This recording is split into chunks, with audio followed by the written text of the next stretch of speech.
नमो भगवते वासुदेवाय। ॐ नमो भगवते वासुदेवाय। ॐ नमो भगवते वासुदेवाय।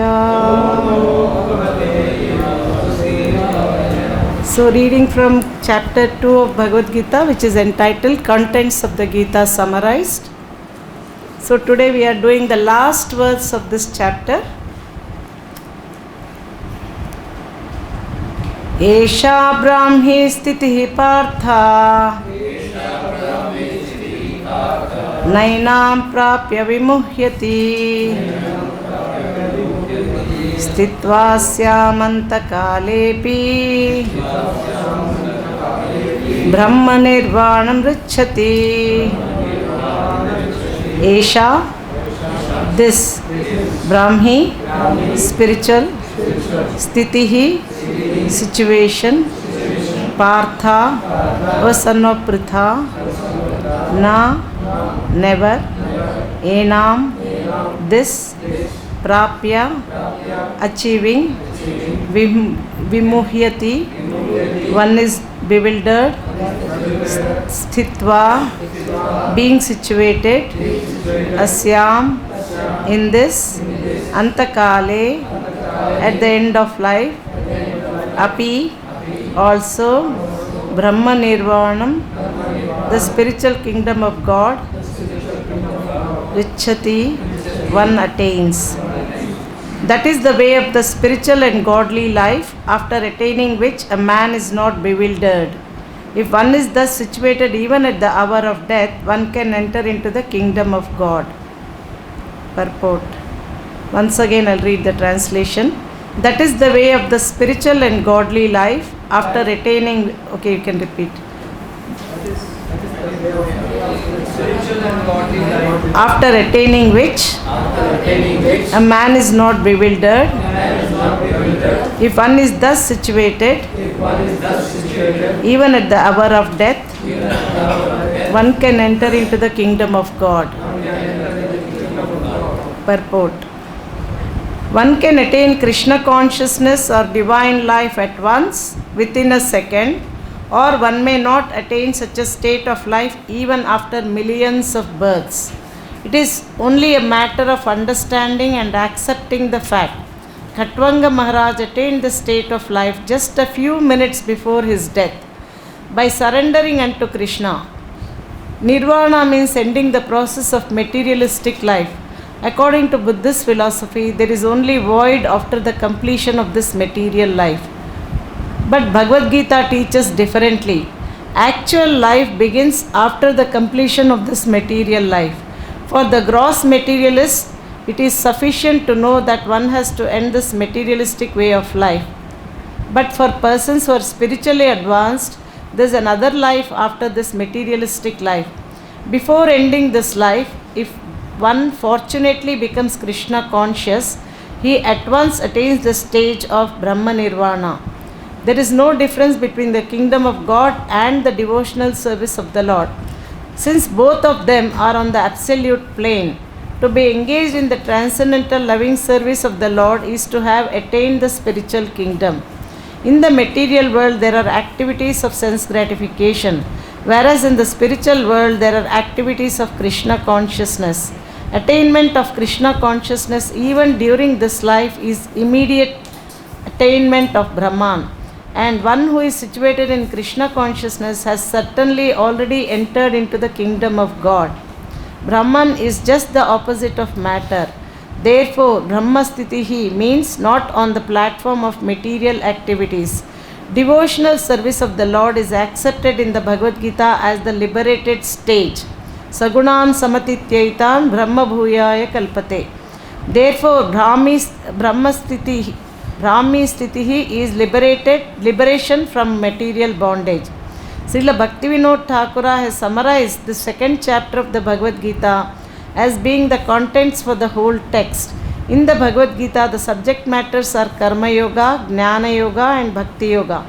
In the second chapter, Karma Yoga and Jnana Yoga have been clearly discussed.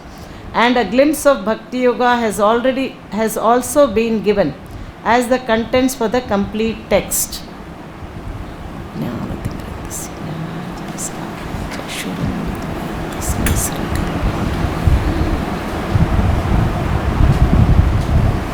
Okay, so we started second chapter a while ago and we have completed it successfully. Today is the last verse and from tomorrow onwards third chapter begins. So second chapter is preliminary, primarily it is like a fundamentals Krishna is teaching us. What is the fundamentals of spiritual life is to know what is our true identity. Unless we know what is our true identity, we cannot understand spiritual life. What is spiritual life? Spiritual life begins from understanding the difference between spirit and matter. So who are we? What is our true identity? So that is what the fundamental knowledge Krishna is giving. Like unless we learn ABC, we cannot study more further like grades 7 or 7th class or 10th class or PUC or whatever like that. Unless we know the fundamentals, we cannot understand the higher knowledge. So this is what Krishna in the very beginning he is telling who are we actually. He could have said this in the 7th chapter or 11th chapter or 14th chapters, anywhere he could have said. But he is beginning the Bhagavad-gītā telling what is our true identity. So as we all know in the first chapter, Arjuna had, in the beginning Arjuna was very enthusiastic to fight, and then we see how in the beginning Dhritarashtra and Krishna was Dhritarashtra and Sanjaya were sitting, and Dhritarashtra asked Sanjaya, who are all assembled on the battle, Dharmakshetre Kurukshetre Samavaita Yuyutsava Mamaka Pandavashchaiva Kimmakurvata Sanjaya. After my sons and the sons of Pandu assembled in the place of pilgrimage, desiring to fight, what did they do? Who asked this? Dhritarashtra asked, right? So Sanjaya could envision, even sitting in the lounge room of Dhritarashtra, he could see what was happening on the battlefield. Due to the mercy of Vyasadeva, he gave him that vision that he could see. So then, of course, there were comparative strengths, who are all on this side, who are all on that side. Then the blowing of conch shells began. Then Bhima and Bhishma, they were there was comparison between Bhima and Bhishma and all that. Then Duryodhana was belittling Bhima in front of Bhishma Dev. You are like a fig in front of, like, there was comparison. And also Krishna began to blow his conch shell. What is Krishna's conch shell name? Panchajanya. Arjuna's Devadatta. And Bhima's Poundra. Then Yudhishthir Maharaj, Ananta Vijaya. Sughosha and Manipushpaka are Sahadev and Nakula. Panchajanyam Rishikesho Devadattam Dhananjayaha Poundram Dadmau Mahashankam Bhimakarma Vrukodaraha Ananta Vijayam Raja Kunti Putro Yudhishthiraha Nakula Sahadevascha Sughosho Manipushpaka. So like that, all these conch shells. Then when Bhishma blew his conch shell, there wasn't so much of vibration, didn't shatter. But when Krishna blew his conch shell, because it was transcendental, the sound vibrated, was shattered the hearts of the sons of Dhritarashtra. Then Arjuna requested Krishna to draw the chariot so that he wanted to see who are all present with whom he should fight. So then Krishna, as being Partha Sarathi, he accepted Arjuna's this, and he drew the chariot in such a way that Krishna, being the Paramatma, he knows what's happening in the mind of Arjuna. On purpose, he stations the chariot in such a way that first Arjuna will see Krupacharya, Dronacharya, and all these great souls. So he sees all these great souls, Dronacharya, Krupacharya, Bhishma Dev and all that. After seeing them, he's completely now, is thinking, oh my God, I'm going to kill all these great souls. They're worthy of worship. I cannot even do an argument to them. How can I kill them? Then completely says that, oh, I cannot fight. Then he gives 5 very valid reasons desiring not to fight. What were those 5 reasons that he gives? The first reason he gave was? Destruction of dynasty. The very first reason was compassion. He saw all the people on the battlefield as they are their bodies. So he thought, I'm going to kill these people definite no. So compassion, the second reason he gave was enjoyment. If I win the battle and if I rule the kingdom, the people with whom I am going to enjoy this kingdom, if they are all killed, whatever I enjoy will be only tainted with blood only. So I don't want to fight. Then third reason he gave was fear of sinful reactions. He was so scared, if I kill all these people, I have to go to hell and suffer for millions of lives. Oh, I am not going to do such a sinful activity. Of course, in first canto of Bhagavatam, Yudhishthir Maharaj so much laments. Oh my God. Nobody could console him. Vyasadeva couldn't console him. Krishna couldn't console him. Finally, they go to see Bhishmadev, and Bhishmadev only could console him. Like that, he was so much heartbroken. How did we kill just for winning to rule the kingdom? We had to kill so many people. Very. He wasn't very happy at all. So like that, Arjuna said, fear of sinful. He thought that if I kill all these people, I have to suffer. I don't want to do this. Then the fourth reason he gives was somebody told destruction of dynasty. When all these elderly people who are going to set example to the younger generation, if they are all killed, the women will become unprotected, and because of that, Varna Sankara will happen, the unscrupulous men will join, and then the children that are born are unwanted population. Then all the community projects and Vedic principles of offering food and water to the forefathers, everything will be stopped. And the irreligion will become very prominent. So I don't want to be the cause for all this, all the community projects and family welfare activities, everything will be stopped. So I don't want to be the reason for all this. So he declines to fight. And also the last reason, of course, is not one of the reasons, but it is indecision. He doesn't know what to do. After giving all these logic reasons, moral reasons, everything, very nice reasons. Of course, they are all very religious. If you think they are not like any ordinary man cannot give these type of reasons. So then finally it all became so confused and he didn't know what to do. Then nachaitat vidmah kataranno kariyo yadvajema yadivana jeyuhu yaneva hatvana jivishamas evastita pramukhe dartarashtraha. Nor do we know which is better, conquering them or being conquered by them.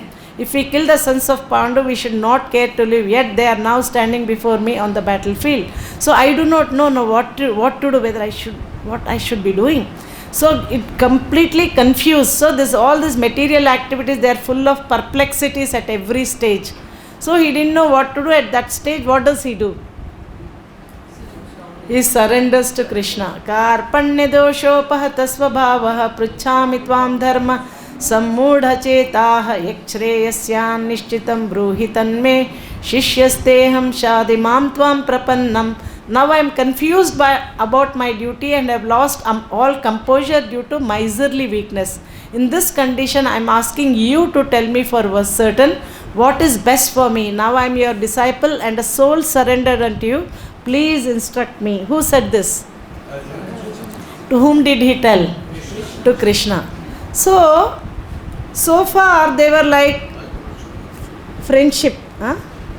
And when Arjuna surrendered, became like this. Who is this? And who is this? Arjuna. Krishna became Guru. Guru means heavy, not light. Krishna, till then, he was thinking, what is this? He gave a compassion, enjoyment, all this. Now he is surrendering to me. First he Tamuvacha Rishikesha Prahasan Nivabharata Senayor Bayor Madhye Vishidantam Midam Vachaha. Then Krishna started to smile. And that smiling face became grave expression. Guru means heavy, not light. He began to chastise Arjuna.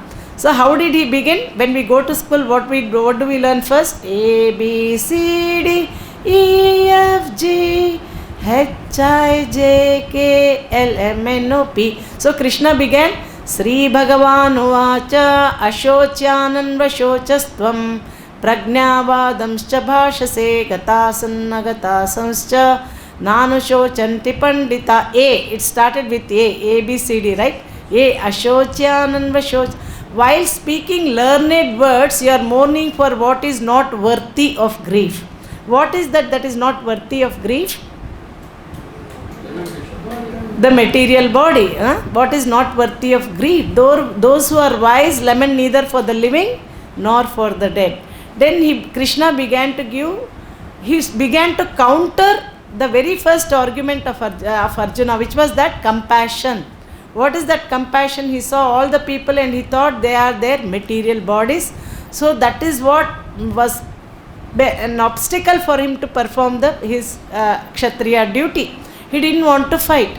So he thought them all to be their material bodies. So Krishna is countering that argument. He is telling that you are not the body, you are eternal spirit soul. So that knowledge, jnana, Krishna is giving knowledge, jnana. What is that jnana he is giving? The analytical study of spirit and matter. So he is giving this from 11th verse to 30th verse of this chapter. Very, very nice. This fundamental knowledge, everybody should know all these verses. They are very, very, very, very important. Natvevaham jatunasham natvam neme janadhipa nachaiva na bhavishyamaha sarve vayam matah param. Never was there a time when you did not exist, nor I, nor all these kings, nor in the future shall any of us cease to be. So we are all eternal spirit souls. Never was there a time when you... So though we are changing our bodies, but spirit soul is eternal. Then he says, Dehinosmin yatha dehe kaumaram yavvanam jara tatha dehantara praptir dhirastatra namuhyati. As the embodied soul continually passes in this body from boyhood to youth to old age, similarly the soul passes into another body at death. A sober person is not bewildered by such a change. He is changing. Then he is saying that how happiness, and Arjuna is telling that, oh Krishna, the people with whom you should not... So Krishna tells that how one should tolerate the onslaughts, the happiness and distress, loss, everything we have to tolerate.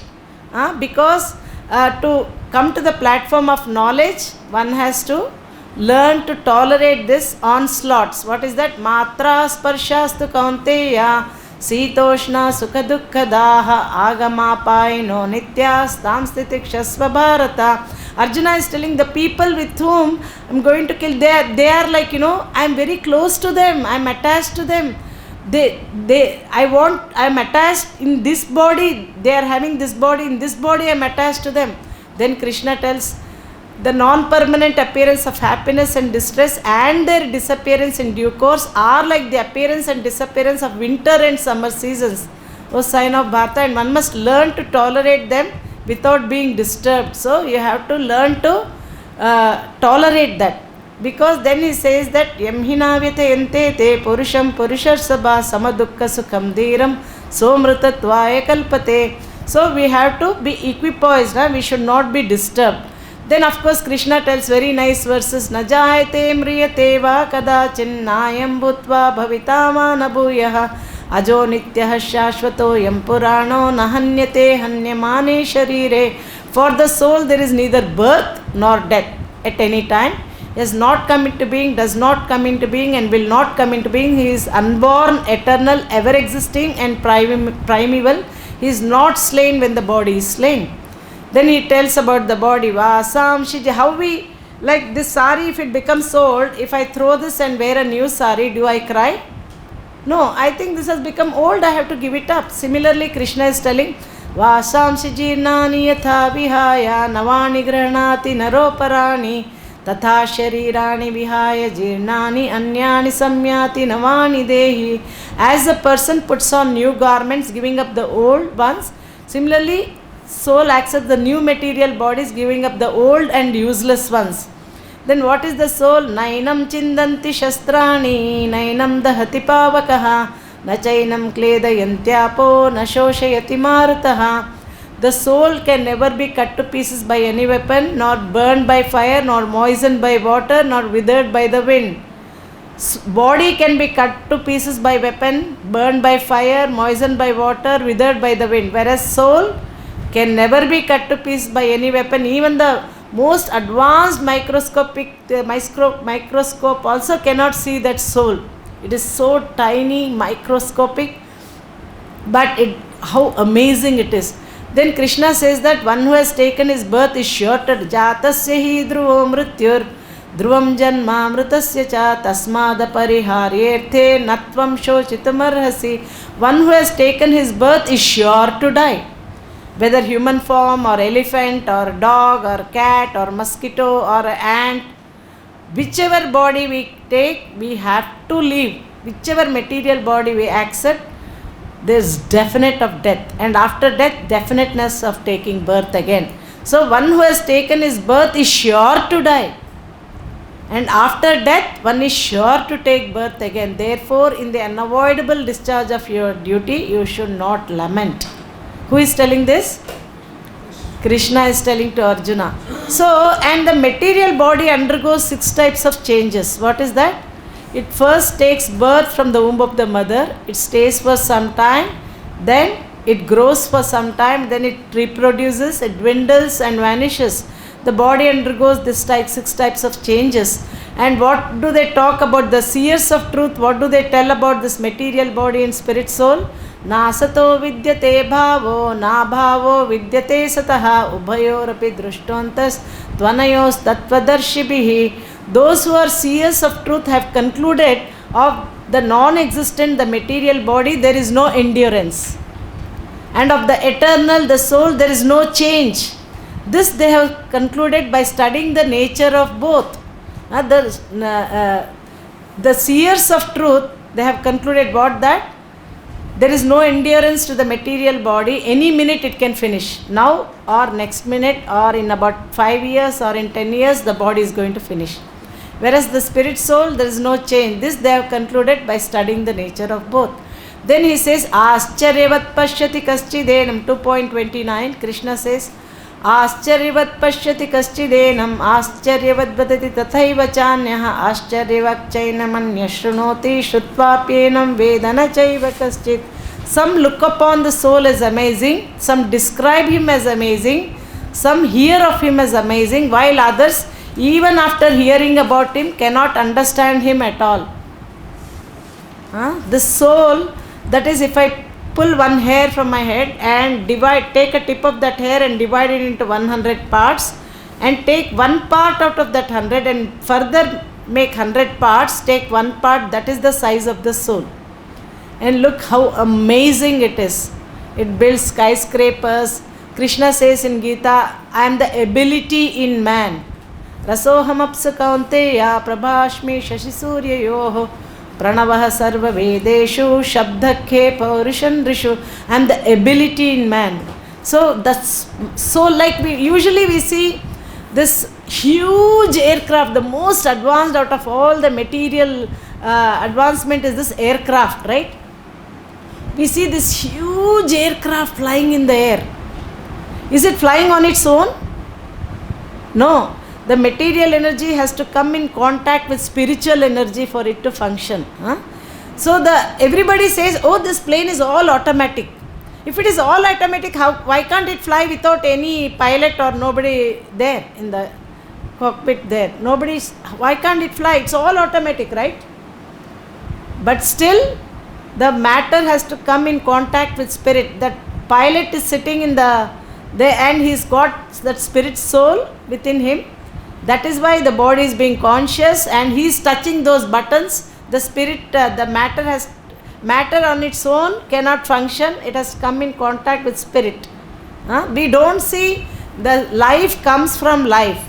Life doesn't come from dead matter. We don't see from dead body a baby being born, right? Have you seen from dead body any baby being born? No.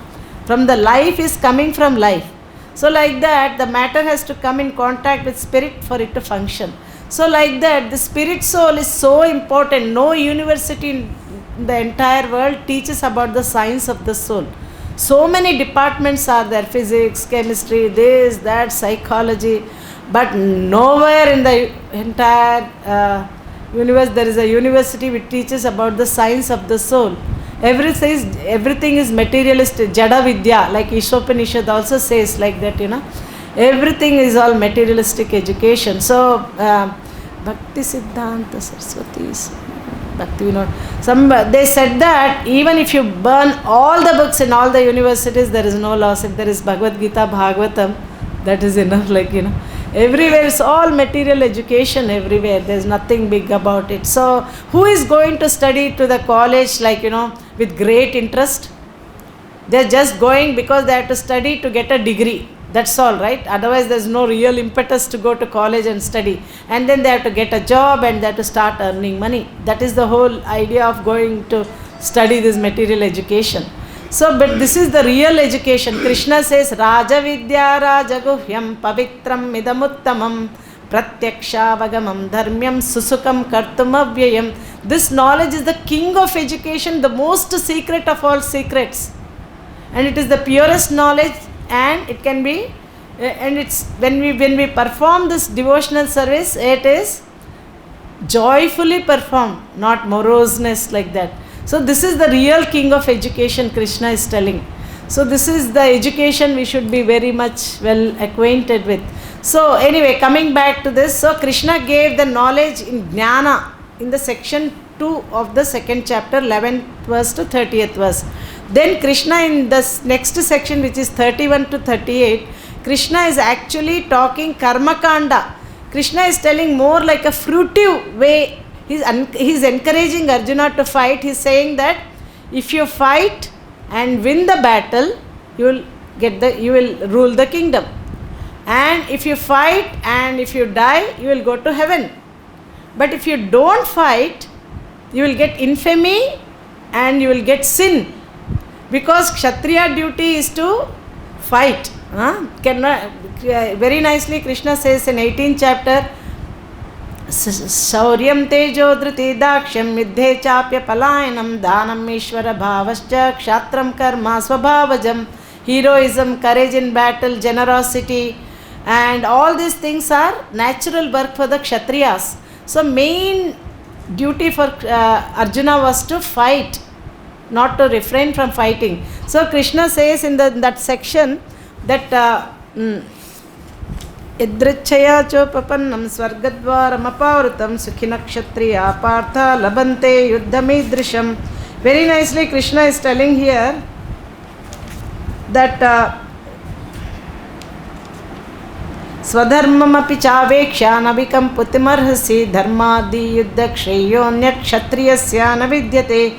Considering your specific duty as a Kshatriya, you should know that there is no better engagement for you than fighting on religious principles.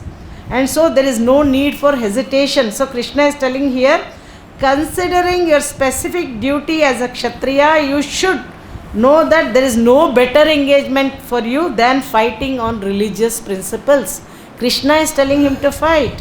Then the next verse is telling, O Partha, happy are the Kshatriyas to whom such fighting opportunities come unsought, opening for them the doors of heavenly planets. Then he says that if however you do not perform your religious duty of fighting, then you will certainly incur sins. Arjuna's argument was, if I fight, I will get sin. He was fear of sinful reactions. Here Krishna is countering that argument. He is saying that if you don't fight, you will incur sin. Here is telling, if however you do not perform your religious duty of fighting, why is it religious duty? Because Krishna is telling him. Krishna is the supreme master. He knows what is the right course of action, time, place, circumstance, everything he knows perfectly. If however you do not perform your religious duty of fighting, then you will certainly incur sins for neglecting your duties and thus lose your reputation as a fighter. Your high name and fame will all go to down the drain. Like Arjuna, don't do this. If you don't fight, you will certainly incur sin. So Krishna is countering that argument. People will always speak of infamy, and for a respectable person, dishonor is worse than death. Arjuna, if you think that you don't want to fight, better I tell you to die than, otherwise, for a dishonor is worse than death. People will talk you very worse, they'll speak of they will not think, oh Arjuna, because of compassion he went away. He'll think that, oh Arjuna was so cowardly, he was so scared, that's why he ran away. Nobody will think that, oh Arjuna, because he's so compassion, he's so kind hearted, he's such a good devotee, that is why he doesn't. Nobody will think that. They'll think that you are so cowardly, Arjuna. So you better do it. People will speak of your infamy, and for a respectable person, dishonor is worse than death. Krishna says if you are refusing to fight, you better die, because for a respectable person, dishonor is worse than death. Then he is saying that the great generals who have highly esteemed your name and fame will think that you have left the battlefield out of fear only, and thus they will consider you insignificant. Your enemies will describe you in many unkind words and scorn your ability. What could be more painful for you? O son of Kunti, either you will be killed on the battlefield and attain the heavenly kingdom. If he dies, he will attain heavenly kingdom, and if he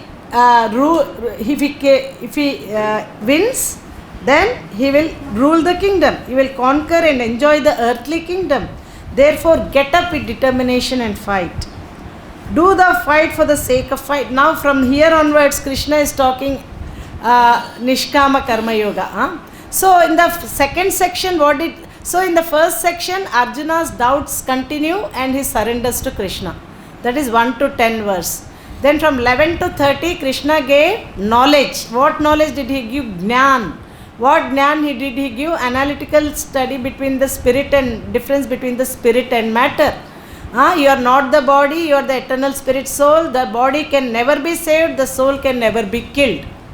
So you better do your duty. So you have to tolerate the onslaughts and do your duty as a Kshatriya. Then in the fourth section, so in the second section he gave knowledge, third section he gave karma kanda. What is the course? Like karma. So third section is karma, second section is jnana. Then fourth section is nishkama karma yoga. So what is Krishna telling in fourth section is working in knowledge is equal to freeze one from reaction, and like working in knowledge with detachment is nishkama karma yoga. So the nature of the soul is to be active, you have to act, and acting in knowledge with detachment, which free one from all the reactions. That is called Nishkama Karma Yoga. That is what? So section 3 plus 2 is equal to section 4. Section 3 is karma, section 2 is jnana. Doing karma in knowledge, doing action in knowledge will free one with detached mood, will free one from reactions. So that is fourth section. So Krishna is telling that now you don't worry about the outcome of the result of the what happens after the battle. You just do it as a matter of duty. Do thou fight for the sake of fighting without considering happiness or distress, loss or gain, victory or defeat. By doing so, you shall never incur sin. So just do as a matter of duty. Don't worry about the outcome. What is going to happen? Just do your duty. Do the fight for the sake of fighting without considering happiness or distress, loss or gain, victory or defeat.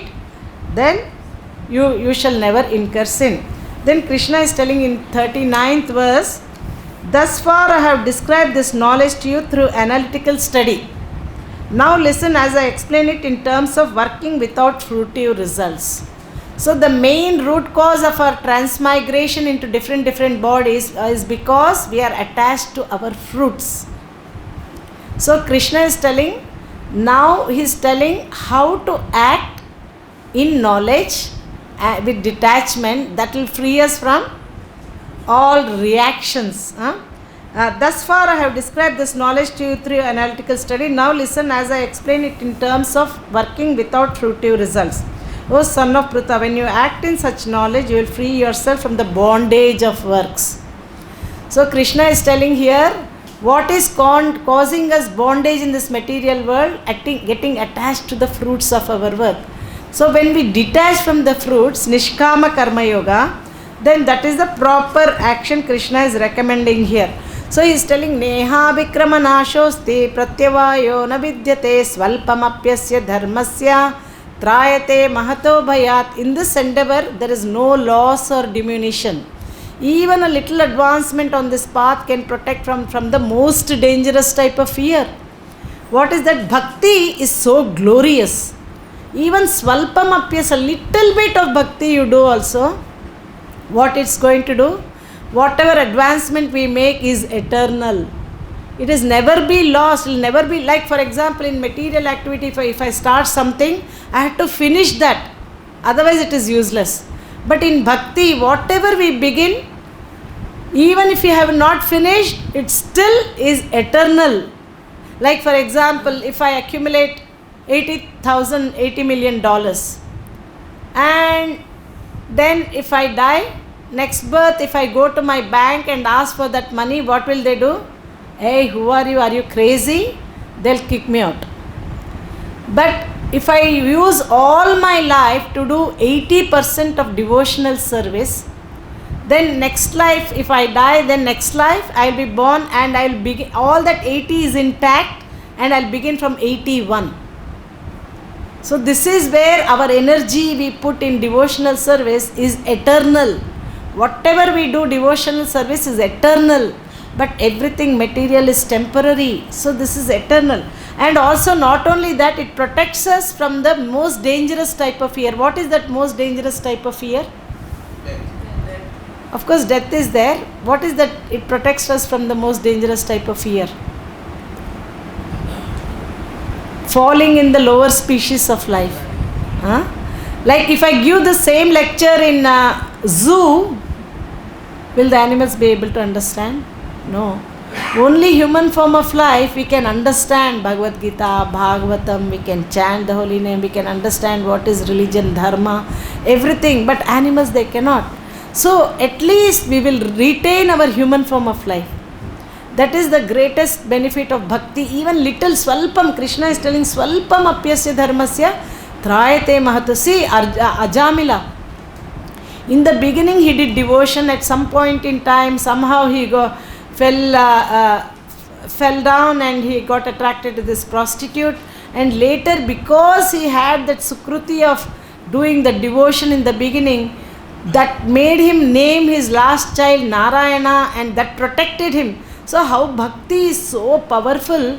Even little bit you do, like Ajamila was completely saved. Like last moment he was calling the name of his son. Actually he was not even thinking of the Lord, but the name of the Lord was so that is why this bhakti is so powerful. Even unconsciously chanting itself can be so potent. Then what to speak of somebody uttering with full consciousness like that. Even Bharat Maharaj also, even though he got the body of the deer, the Lord still maintained his remembrance. How the Lord is so merciful. Even if you do devotion, little bit also Krishna will protect. So we will retain our human form of life. Then Krishna is going to tell Vyavasayatmika buddhi rekeha kurunandana bahushakahe nantascha buddhayo vyavasayinam. The intelligence of those who are irresolute is many branched. Those who are on this path and those who are on this path are resolute in purpose and their aim is one. O beloved child of the Kurus, the intelligence of those who are irresolute, many branched. Those who are doing bhakti, they do one pointed attention, like bhakti should be completely focused. But those who cannot do that, those who are attracted to other Vedic rituals, their intelligence is very many branched like that. So Krishna says that. Then he next talks about the Vedic principles. Yamimam pushpitam vacham pravadantya vipashchitaha vedavadarata pārtha nānyadasti tivādinaha kāmatmāna svargapara janma karma falapradām kriya vishesha bahulam bhogaishvarya gatim prati. Men of small knowledge are very much attached to the fruitive, flowery words of the Vedas, which recommend various fruitive activities for elevation to heavenly planets, good result in good birth, power and so forth. So these people, they are very much attracted to this Vedic things. And what do they encourage? Bhoga and Aishwarya. Bhoga means enjoyment, Aishwarya means opulence. So Krishna says, Bhoga Aishwarya prasaktanam tayapa ṛcchati vyavasayatmaka buddhir samadho navidhi. Krishna says, in the minds of those who are too attached to sense enjoyment and material opulence and who are bewildered by such things, the resolute determination for devotional service to the Supreme Lord does not take place. So what are the obstacles to do this Vyavasayatmika buddhi? Bhoga and Aishwarya. These two are great obstacles. Then Krishna says that Traigunya Vishaya Veda Nishtraigunya Bhavarjuna Nirdvandvo Nitya Sattvasto Niryoga Kshema Atmavan. Vedas deal mainly with the subject of three modes of material nature. So transcend these modes. Vedas deal mainly with the subject of three modes of material nature. Come on, become transcendental to these modes. And then he says that be free from all dualities, from all anxieties for gain and safety, and be established in the self. Then in the next verse he is saying that all purpose served by a small well can at once be served by a great reservoir of water. Similarly, all the purpose of the Vedas can be served to one who knows the purpose behind them.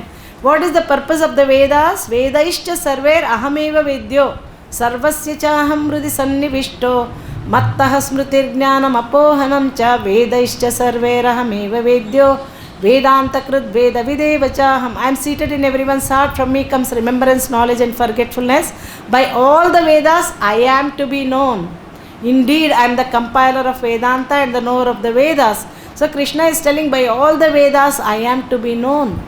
If you don't know Krishna, then he is there telling all purposes served by a small well can at once be served by a great reservoir of water. Similarly, all the purpose of the Vedas can be known to one who knows the purpose behind. A devotee of Krishna, he has surpassed all the Vedic knowledge because he knows what is the purpose of the Vedas and is engaged in devotional service.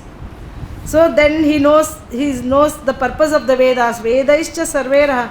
Then Krishna says, Karmanyevadhikaraste ma phaleshu kadachana ma karma phale. What is the adhikar of Arjuna now? Karma, to do karma, not to renounce. You have a right to perform your prescribed duty and you are not entitled to the fruits of action. You are not the cause of the results of your action. At the same time, never consider yourself the cause of the results of your activities and never be attached to not doing your duty. Duty on the platform of duty, bhakti is built on the platform of duty. So one has to do their duty. Then Krishna is telling that perform your duty equipoised, O Arjuna, abandoning all attachment to success and failure. Such equanimity is called yoga. Then Krishna says that keep all abominable activities far distant by devotional service. In that consciousness, surrender unto the Lord. Those who want to enjoy the fruits of their work are misers. So don't be fruitive mentality, raise about that. Then Krishna says that what is the art of doing work? Krishna says, Buddhi yukto jahati ha ubeshu krita dushkrute tasmad yogaya yujjasva yoga karma sukaushalam. A man engaged in devotional service rids himself of both good and bad activities. Why is that? Good and bad activities, because good activities also will bind. Again we have to take birth. Bad activities also again we have to take birth to suffer. Good activities again we have to take birth to enjoy.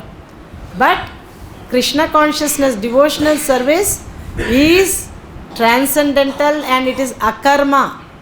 It is inaction. Inaction means not that no action. Action that does not lead reaction is called inaction. Inaction means not that no action.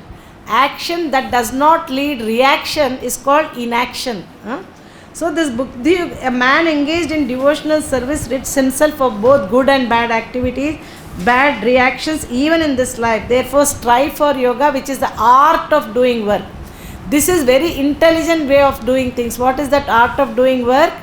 We don't get entangled to good or bad and we do devotional service and transcend good and bad. So that is what Krishna is here, it is recommended. By thus engaging in devotional service, what happened? These great sages or devotees freed themselves from the results of work in this material. In this way, they became free from cycle of birth and death and attained that state beyond all miseries by going back to Godhead. Then in the 52nd verse, again about the Vedas they are coming. When your intelligence has passed out of the dense dark forest of delusion. What is this compared to dense forest of delusion? All the Vedic ritualistic attachment to that fruitive thing, that is compared to dense forest of delusion. When your intelligence has passed out of the dense forest of delusion, you shall become indifferent to all that has been heard and all that is to be heard. Then next, Shruti Vipratipanna Tedasta Sthiti. When your mind is no longer disturbed by the flowery language of the Vedas, and when it becomes fixed in trance of self-realization, then you will have attained the divine consciousness. Then in the 54th verse, Arjuna is asking question. Arjuna uvacha sthita prajnasya ka bhasha samadhistasya keshava sthitadihi kim prabhasheta kim asita vrajeta kim. Arjuna said, "O Krishna, what are the symptoms of one whose consciousness is thus merged in transcendence?" So, there is a symptom for every person. There is a symptom of a rich person. There is a symptom of a deceased person. There is a symptom of a very highly educated person. Similarly, Arjuna wanted to know the symptom of a person who is transcendentally situated in Krishna consciousness. Who is in Krishna, he is situated in Krishna consciousness. What are his symptoms? How does he sit? How does he walk? And what is his language? Everything Arjuna is asking here. Oh Krishna, what are the symptoms of whose consciousness is thus merged in transcendence? How does he speak? And what is his language? How does he sit and how does he walk? Then Krishna begins to answer. The Supreme Personality of Godhead said, "O Partha, when a man gives up all varieties of desire for sense gratification, which arise from mental concoction, when his mind thus purified finds satisfaction in the self alone, and then he is said to be in pure transcendental consciousness." Then Krishna is going to answer 56 and 57 second question. What is the second question he asked? How does he speak? How does he speak? So one is not, so how is other people's speech affect him? How does he respond to others' speech? That's what he said. One who is not disturbed in mind even amidst the threefold miseries or elated. Sometimes in the material world, people when they hear something very unpleasant, they become very much distressed. When they hear very happy, they become elated. They are very, very happy. Either they are very happy or very distressed. So Krishna is telling here, one who is, what is the consciousness of a person? How does he speak? How does he respond to the external situation? How does he respond to people who speak to him? One who is not disturbed in mind even amidst the threefold miseries or elated when there is happiness. When there is distress, he is not disturbed, or when there is too much happiness, he is not elated either. And who is free from attachment, fear and anger is called a sage of steady mind. Steady mind is very important. Then he says, in the material world, one who is unaffected by whatever good or evil he may obtain, neither praising it or nor despising it, is firmly fixed in perfect knowledge. Then Krishna is going to answer the third question. How does he sit? A Krishna consciousness person, how does he sit means, how is he fixed in that consciousness? What makes him be fixed in that consciousness? It is because, very nice, said that the senses always, they are demanding for, sense objects. They want to fulfill those desires and all like that. So a Krishna conscious person has a complete plan of action. What does he do? When he is doing service, he brings all the senses out, and during other time he withdraws and keeps it. What example does Krishna give? Yada samharate chayam kurma, tortoise, yes.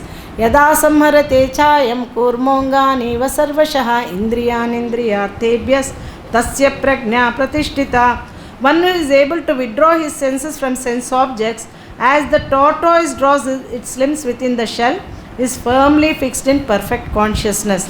How is he able to do that?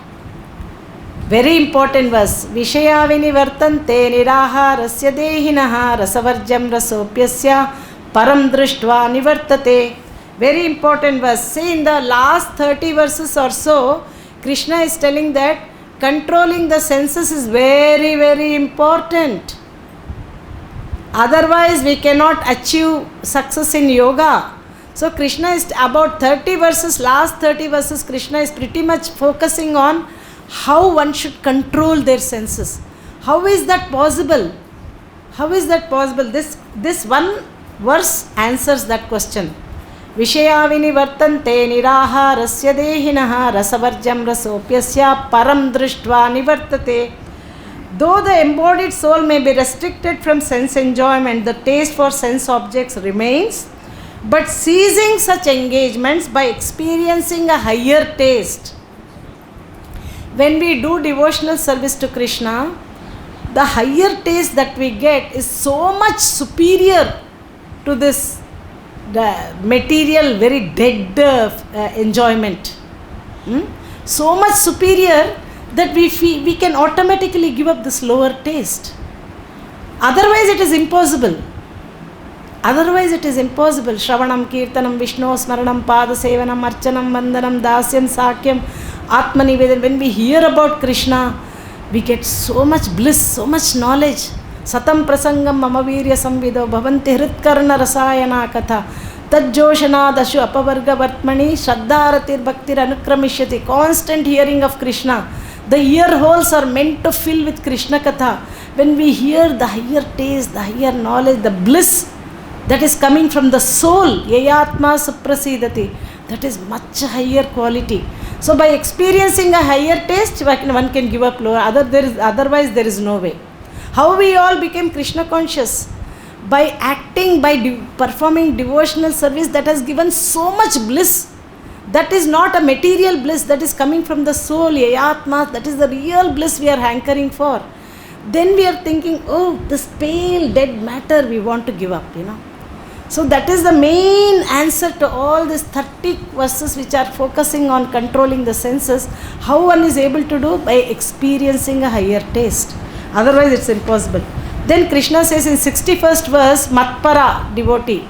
How a devotee, what does he do? The example of Ambarish Maharaj is given.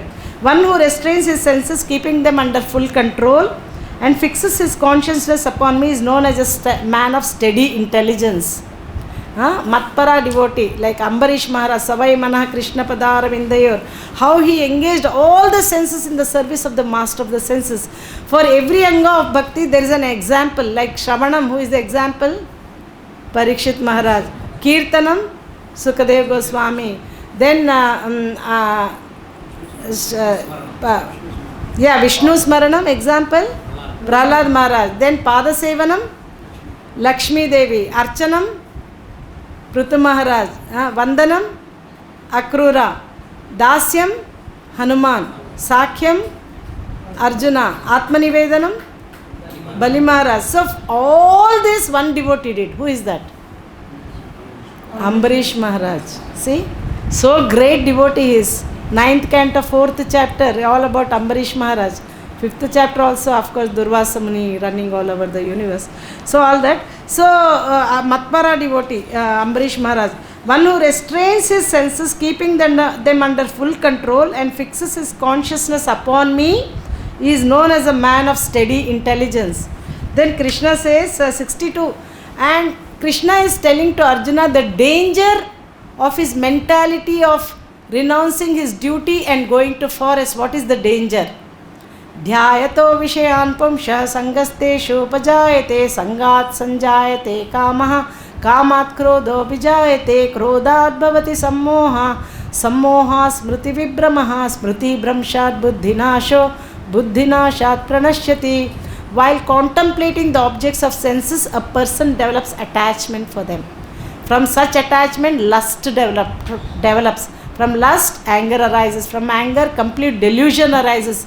From delusion, bewilderment of memory. When memory is bewildered, intelligence is lost. When intelligence is lost, one falls down again into the material pool. Then Krishna says how to do that. Then he says, Ragadvesha. But a person free from all attachment and aversion, able to control his senses through regulative principles of freedom, can obtain the complete mercy of the Lord. Then 65th verse onwards is answering the last question of Arjuna, which is, how does he walk? For one thus situated in Krishna consciousness, the threefold miseries of material existence exist no longer. In such satisfied consciousness, one's intelligence is well established. So what is Krishna telling in this last section is, the result, one becomes free from miseries and achieves undisturbed peace by ignoring the desires of the mind and by not striving to fulfill those desires. So Krishna is going to tell about that. So very interesting verse, 66th verse, Nasti buddhira yuktasya nacha yuktasya bhavana nacha bhavayata shantir ashantasya kuthasukam. Krishna is telling, try to understand this verse, very very interesting. One who is not connected with the Supreme in Krishna consciousness, one who is not connected with the Supreme in Krishna consciousness can have neither transcendental intelligence nor a steady mind. Very important to have steady mind, without which there is no possibility of peace. And how can there be any happiness without peace? Everybody want to be happy, everybody want to be peaceful. How can that be possible if you are not Krishna conscious? That is why Krishna is telling, one who is not connected with the Supreme in Krishna consciousness can have neither transcendental intelligence nor a steady mind. We always have constant trouble with this mind. Krishna says, Arjuna says in the Gita, Chanchalam hi manah Krishna pramati balavadrudam tasyaham nigraham manye vayuri vasudush. The mind is very strong, obstinate, very strong, obstinate, restless, and always like the mind is very flickering, restless, obstinate, and very strong of Krishna. To control it is more difficult than controlling the wind even. And this Krishna told, oh Arjuna, it's very difficult, forget about this yoga. Did Krishna tell him? Said no. Asamshayam mahabaho manodur nigraham chalam abhyasena tu kaunteya vairagyena cha grihyate. It is still possible. Yes, it is undoubtedly very difficult to curb the restless mind. Yes, Arjuna, what you are telling is very true. Did he tell, yes, you forget it? No, he said, but still possible. How? By practice and by detachment it is still possible. So here Krishna is telling that is the how to bring the minds, make our mind steady, without which there is no possibility of peace. How can there be any happiness without peace? Then Krishna is telling very interesting verse. Indriyanam hi charatam yanmano nuvidhiyate tadasya harati prajñam vayurnavam mivambasi. As a strong wind sweeps away a boat on the water, even one of the roaming senses on which the mind focuses can carry away a man's intelligence. How careful you should be. Even little bit of non-alertness can carry away man's intelligence. So Krishna is telling, as a strong wind sweeps away a boat on a water, even one of the roaming senses on which the mind focuses can carry away man's intelligence. Tasmadyasya mahabaho nigrahitani sarvashaha indriyan indriyarthebhyas tasya prajña pratishtita. Therefore, O mighty armed one whose senses are restrained from their objects is certainly of steady intelligence. Very sthita prajña. Sthita prajña means, sthita means steady, prajña means intelligence, steady intelligence. This is the section we are doing. Sthita prajña. Then how to get the sthita prajña? One whose senses are restrained from their objects is certainly of steady intelligence. What is night for all beings is the time of awakening for the self-control, and the time of awakening for all beings is night for the introspective sage. Very interesting verse. What is night for all beings is awakening. So for a person, he is always awake. For such people, like other people they are sleeping. For these people they are already awake. For them, what is night is the daytime. For these people, for this day, for these people, for them it is night. So then this 70th verse also very important. The desires. Desire is the one. Man proposes, God disposes. What desire we keep, Krishna fulfills that desire. That is why we have to be very very careful what we desire. Because even in 15th chapter, Krishna says that the banyan tree of material existence, the reflection of this tree is that desire. No? Desire is the root cause of our continual material existence, we cannot be desireless. We have to desire something, right? We have to desire. We cannot not desire. We have to desire. But what we desire, that's what is very, very important thing to think. If we desire to go back home, back to God and serve Krishna there eternally, and even living in the material world also, we can be Jivan Mukta. We can, when we serve Krishna, living in Goloka and living in material world is same. It's an absolute plane. In the purport we read, it's on the absolute. Even if I am doing a garland to Krishna, very intricate garland, putting all my mind, my intelligence, how to put this color combination, how to make that align two colors, both sides equally, what colors to put. When I am putting my complete consciousness to make a beautiful garland, even when I go to Golok also, I will be doing same garland to Krishna there also. When I dress the Lord, when I paint His face, I am meditating, I am becoming samadhi, dressing beautifully the Lord. Even in spiritual world also, I will do the same activity. Whether in material world or spiritual world, you are completely Krishna conscious, so there is no actual difference. You are actually liberated in this body also. Many people think that only when we go to Golaka, no, even in this present body we can be completely liberated, like we can Jivan Mukta ṛcchati, whatever body, mind and words, everything we engage in Krishna service, then we are liberated even now also, like we don't have to go to Goloka only. That is why Hanuman and all, they ask, they want liberation. They say, no, where I want your service birth after birth. Wherever even Chitraketu also said, Swarga Apavarga, like whether I am wherever I am, as long as I do your service. Even Chaitanya Mahaprabhu's Shikshashtaka, he says that I want your service life after life. That when we have service, even in the material world, we are experiencing that very blissful condition. We don't have to go to Goloka. That is why many devotees, even if I come to material world, all the prayers like Prachetas, Prahalad Maharaj, everybody in their prayers, one common prayer is that even if I come to this material world, I don't care, but see that I get the devotee association. In that association, I hear the nectar of your Krishna Katha. That is only I want. Don't want anything. They don't even aspire to go to Goloka or like completely liberate or any form of the liberation, nothing. They say that even if I come to material world, I don't care, as long as I have your pure devotee association and hear the nectarian beverage of your Krishna Katha, then no difference. So Krishna is telling a person who is not disturbed by incessant flow of desires that enter like rivers into the ocean, which is ever being filled but is always still, can alone achieve peace. Not the man who strives to satisfy such desires. Desires are coming like incessant flow of desires. There is no end. They keep on coming, which is ever being filled by, but not the man who strives to satisfy such desires. A person who has given up all desires for sense gratification, who lives free from desires, who has given up free from desire means, what is free from desire? Material sense gratification. But desiring to do devotional service is a very good desire. Who has given up all sense of proprietorship and devoid of false ego, he alone can achieve real peace. Then the last verse, that is the way of spiritual and godly life, after attaining which a man is not bewildered.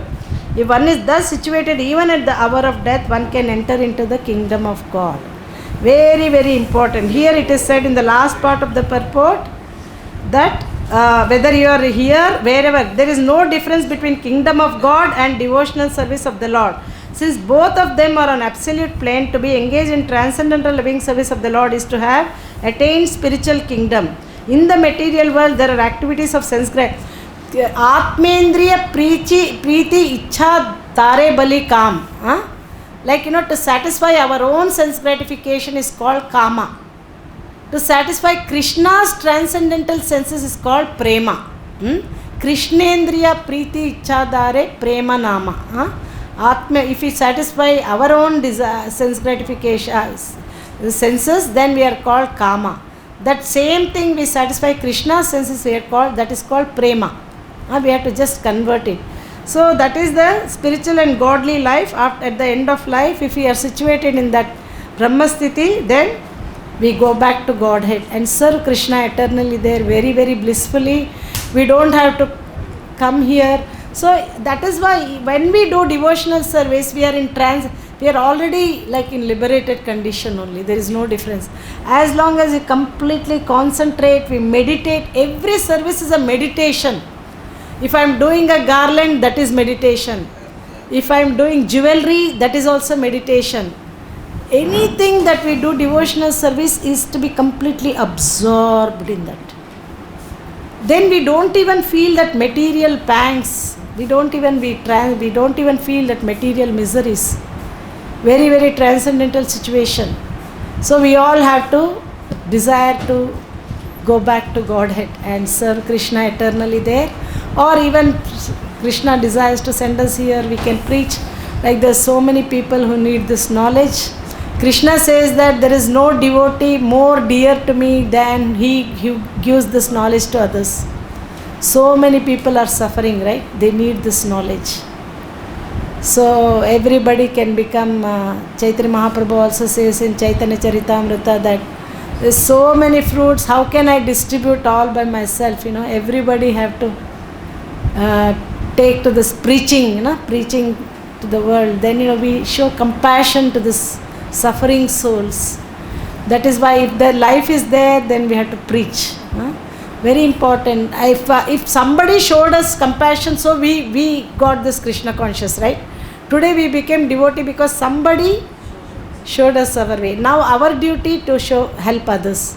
So like that, we have this heavy responsibility on our shoulders. We have to preach to people and help them and see that this world is a suffering place and bring them, like Prahalad Maharaj says that, all these sages, they go to the Himalayas and they do Mauna Vrata and they are interested in only their deliverance. But I'm not like that, I want to preach everybody. If everybody thinks of their own, who is going to deliver this people who are rotting in this material world? So I want to preach to all these people only, then I want to, otherwise, so this is the mood. Our Krishna consciousness mood is that we paradukha dukhi, we have to show compassion to others and preach this knowledge to everyone. See that this mercy reaches everyone. Krishna mainly came to this material world and spoke this Bhagavad-gītā because all the living entities are suffering in the clutches of repeated birth and death. He is our supreme kind, most kind Father. He don't want us to suffer. He wants us to go to His eternal kingdom. And He is our supreme Father. He is very, very compassionate and very, very merciful. He is more anxious than us that we go back there. Because when our children suffer, we feel very bad, right? So Krishna feels very bad when we suffer in the material world. So He wants us to come back. Please come back, children, please come back. He's canvassing. But we are telling, oh Krishna, I am very happy I have permanent residence of Australia, America. I will settle here. I am very happy here. Don't disturb me, Krishna. I am happy here. We are trying to make our permanent settlement here. But Krishna says, please come back, children. Even Indra also. So much illusory energy covers us. Indra was a kingly heaven. He was cursed by this, he was cursed, right? And then he came to the material world. Then he became like a hog. He became a hog. Then after his term was over, then the Brahma said, come on Brahma. Brahma said, come on Indra, take your exalted position of heavenly king. He said, no, I'm very happy. I have my pig wife, pig babies, piglets, and I'm very happy. Don't disturb. So this Maya energy, this Prakshet-patmika and Avaranatmika are so powerful. The pulling and they want, illusion is so strong. We are very attached to, we don't want to leave this. So but Krishna is more anxious than we are to go back to Him. So He is our supreme Father. Pitahamasya jagato mata data pitamaha vedyam pavitram omkara ruksamayujurevacha. So thank you all very, very much for attention. I don't know whether I made sense what I spoke. Thank you all very much. Krishna. What, Prabhuji? Recap of content. Yeah, complete recap of the second chapter. Because today was the last day, I thought we can recap so that tomorrow we will be all ready. Tomorrow's is third canto, third chapter is very, very interesting. Karma. Because the nature of the soul is to be active, we have to act, we cannot not act. But our activities, whether they will liberate us or bind us. No? So that is what we are going to learn. By Lord's mercy, if I get an opportunity to talk third chapter as well. It would be more. Third chapter is very dear to me because it is giving very most important fundamental knowledge. So I like third chapter. I tell everyone, unless you understand third chapter, you will not understand the rest of the chapters. That is why you understand third chapter, every part of third chapter. Yes, Prabhuji? Purport, last second paragraph, Brahman is the opposite of matter. In this, therefore, Brahma sthiti means not on the platform of material activities. Yes. Brahman, like Krishna says in 18th chapter also, no? Brahmano hi pratishtam, not that one. Brahma bhuta prasannatma na ṛcchati na kāṅkṣati. That was. So Brahman is just the opposite of matter. Therefore, Brahma sthiti means not on the platform of material activities. Devotional service, yeah. Devotional service of the Lord is accepted in the Bhagavad-gītā as the liberated stage. Yes. Whatever we do is devotional service. Yes. Like we are hearing now. Yes. Morning we are chanting. Correct. Teaching. Yes. This is devotional service. Yes. Yes. Yes. Okay. This is somewhat okay, I accept. Yeah. And next chapter, previous paragraph, he said kingdom of God and devotional service is same. Yes, it is same. Only our consciousness, see, whether I go to Goloka and make garland there, or even in the material world, if I am sitting in the temple room and temple there, that area and doing garland, there is no difference. Because the same activity, only thing, if I go to spiritual world, I may change to spiritual body. Now it is material body. But when we go to spiritual world, we will get spiritual body. That's the only difference. But the activity is same. Here also we are cooking for Krishna. There also we cook for Krishna. There also doing garland. Here also. So our consciousness, no? Our consciousness, when we are fixed in Krishna consciousness, then this material bodily pangs will not affect us. Because our consciousness is fixed in Krishna, you know. When we are fixed in Krishna, then like Prabhupada also, like the last stages of Prabhupada, like in the material life, people suffer so much. But Prabhupada is completely transcendental. He didn't even feel what was happening, nothing. He is completely transcendentally situated. He knows I am spirit and there is nothing to do with this material body. Material body is only a dead matter, it's only covering to us, that's all. So when the consciousness is so elevated, then you don't feel that what is happening in the material, because you are completely soul conscious and Krishna conscious mainly. The soul is part and parcel of Krishna and we are his amshas, we are serving him. So we can be in liberated stage even in this material life also. We don't have to be like really, but only difference is we get spiritual body when we go to Goloka. Otherwise activity is same. That is why for such people the time doesn't steal their life. For example, for other materialistic people, both rising sun and settings of sun, one day in their life is lost, the time steals their life. But for devotees, time is eternal because they are engaged in Krishna conscious activities. For them the time doesn't steal their life because they are already engaged in eternal activities. For them time will not exert its influence on the devotees.